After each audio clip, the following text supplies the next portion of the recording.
Have you ever walked into a room and watched a cat ignore the person calling its name, holding a treat and offering a warm lap, only to walk straight over to the one person who was allergic, indifferent, or actively trying to avoid it? It is one of the most common and confusing phenomena in the pet world, and today you're about to find out why. Here, I am decoding the feline heart and break down the science of affection, the biology of bonding, and the real reason cats choose their favorite person. So stay tuned till end. The myth of the food bowl. Let's start by debunking the biggest misconception out there: cupboard love. There is a long-standing belief that cats are purely transactional creatures. The idea is that if you feed them, they will love you. While it is true that food is a powerful motivator, it does not equate to deep emotional bonding. In the wild, a food source is a resource, not a parent. When you put down the bowl, you are certainly gaining a level of trust. You are proving that you are a provider and that you are not a threat to their resources. However, being a provider is not the same as being a favorite. Think of it this way. You might really appreciate the waiter who brings your food at a restaurant. You might even tip them well, but that doesn't mean you want to cuddle with them on the sofa later. The art of the polite ignore. This brings us to the allergic person paradox. Why do cats gravitate toward people who ignore them? To a human, ignoring someone is rude. If you walked into a party and someone turned their back on you, you would be offended. But in the feline world, social etiquette is completely different. In cat language, staring is aggressive. Prolonged eye contact is a challenge. When a cat person sees a cat, what do? They stare, they smile, showing teeth, which can be seen as aggression. They reach out with grabby hands, and they make loud, high-pitched noises. To a cat, this is an overwhelming assault of sensory input. It screams, "I am a predator and I am focusing on you."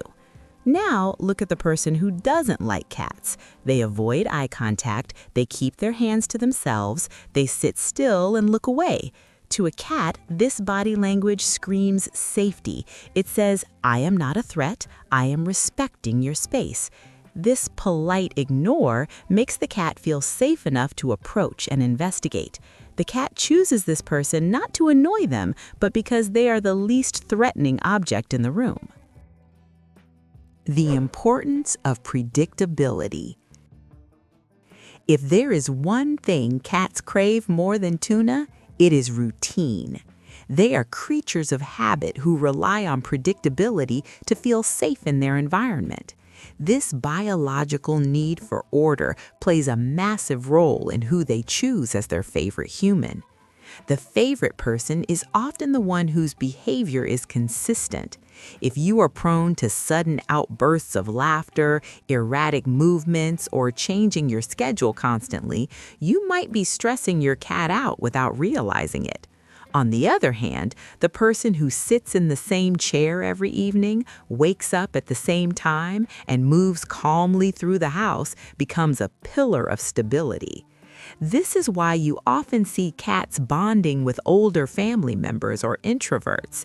The energy level matches the cat's desire for a low-stress environment. It isn't just about what you do, it is about how you do it. A cat can predict the movements of a calm person, and that predictability lowers their cortisol levels. If they can predict you, they can trust you, and trust is the bedrock of favoritism. The communication barrier. Here's where many well-meaning owners fail. We try to communicate with cats like they are human babies or dogs. We want to hug, kiss, and restrain them. But cats have a very specific love language, and the person who speaks it fluently wins the prize. One of the strongest indicators of this is the slow blink. You've probably heard of it, but are you actually using it? When a cat looks at you and slowly closes its eyes, it is signaling that it trusts you enough to lower its guard.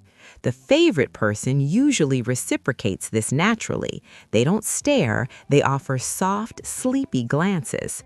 Furthermore, the favorite person usually understands the consent test. This is a major factor. When you pet a cat, do you stop when they pull away, or do you grab them and say, "No, stay here, I love you"?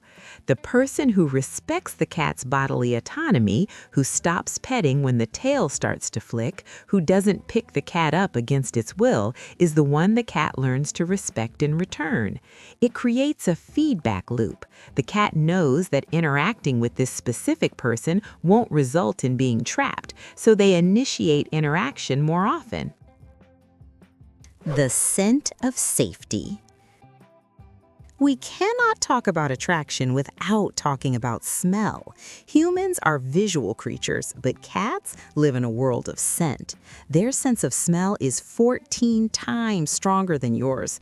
To a cat, you are a walking, talking scent marker. A cat's favorite person often smells like home and safety. This is why a cat might sleep on your laundry or curl up in your spot on the bed when you are gone. They are mingling their scent with yours to create a communal group scent.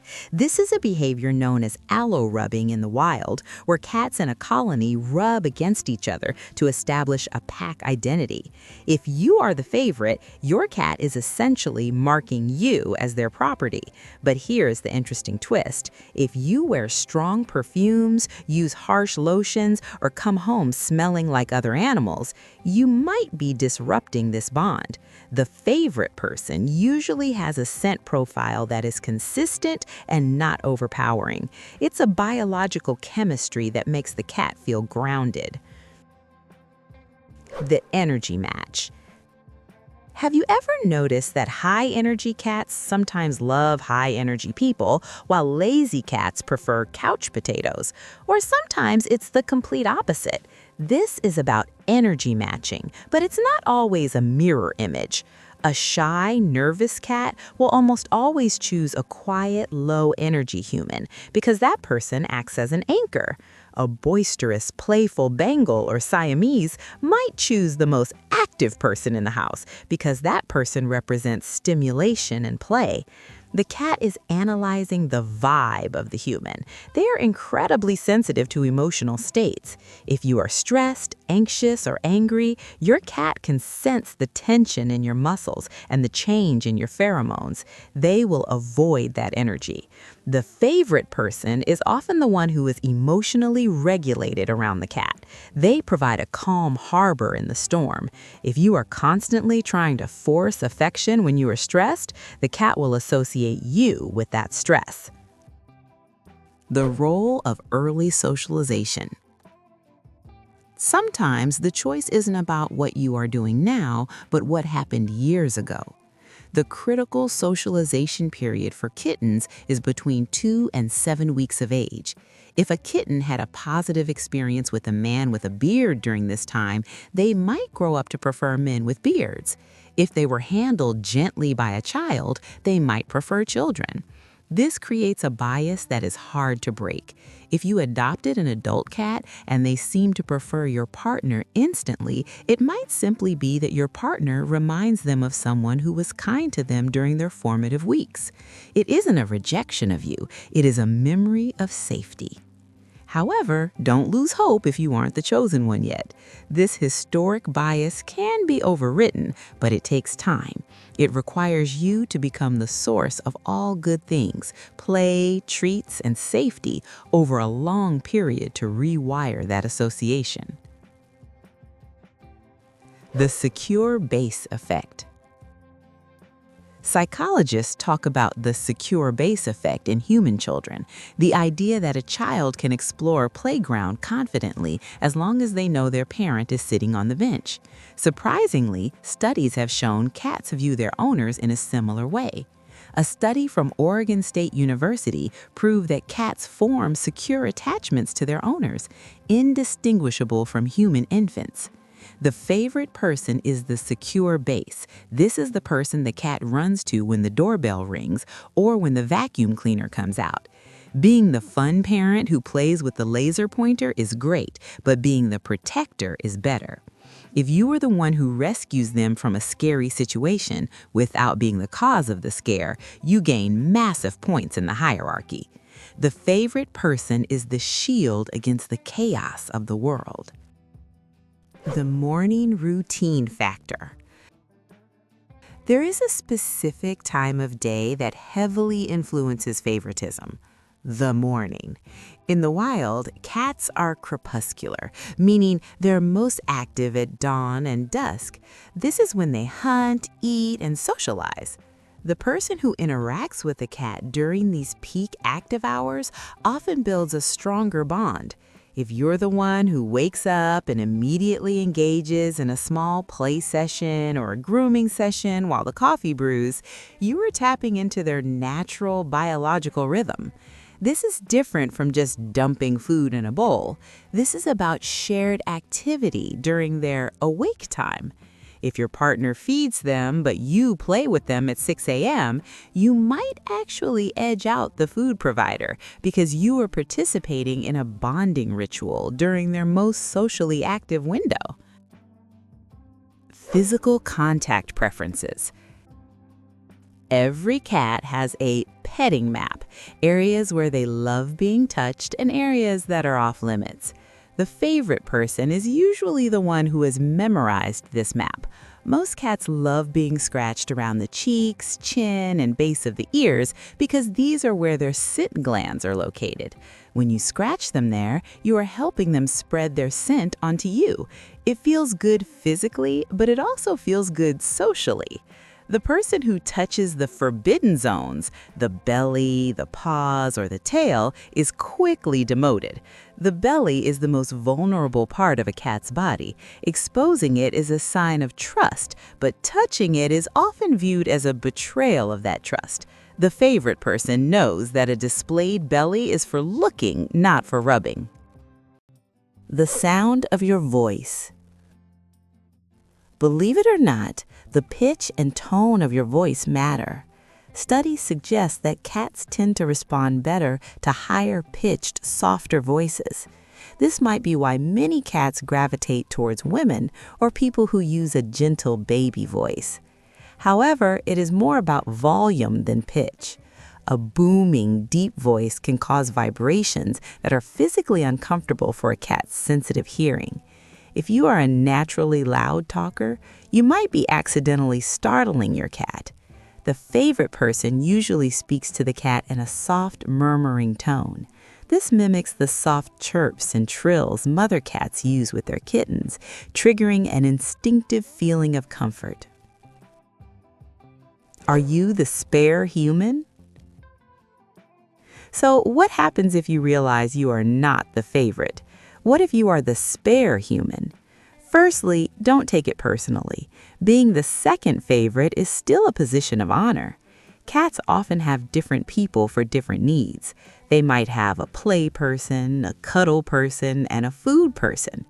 You can climb the ranks, but it requires a total change in strategy. Stop approaching the cat.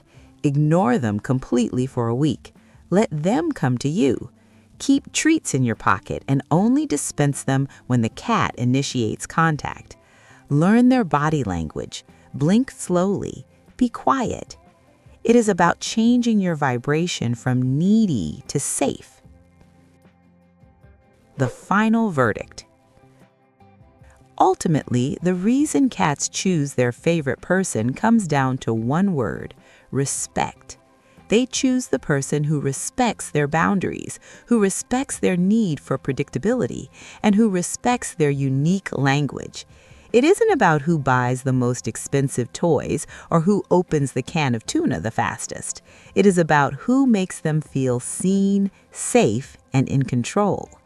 If you want to win a cat's heart, you have to stop trying to conquer it. You have to let them conquer you on their own terms, in their own time.